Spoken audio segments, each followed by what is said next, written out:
I've had cerebral palsy all my life. It's all I know. It's part of who I am. But I've never wanted to be defined by it. And I thought, as I got older, that would naturally go away. What happened was, it didn't go away. In fact, it got more pronounced because people would look at me and assume, just by the way that I walked in the room, that there were certain things I could not do. And I lived with that. For the only way you can really live, in my opinion, is when you start to accept your differences and take control of them. A friend told me one time that life is not about surviving, it's about thriving. And I take that to heart every day now.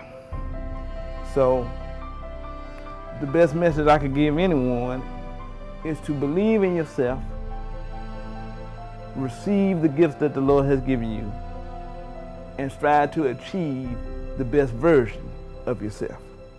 What I've learned is, when you're striving to truly achieve or truly get closer to who the Lord created you to be, the more accepting of yourself you are and the things that make you passionate about life, the more determined you are to find whatever way to start the process.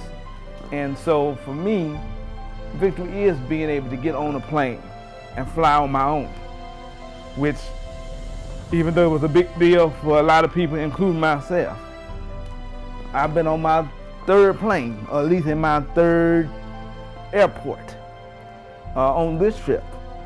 And now it's old hat. It's not something that worries me. How much time do I have?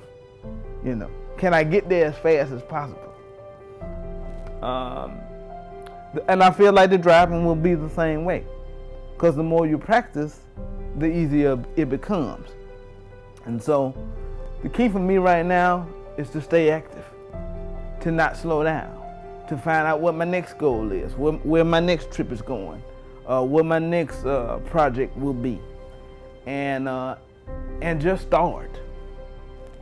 Just start taking ownership of my dreams by not letting anybody else define me based on what they might be afraid of or what they might be just unaware of.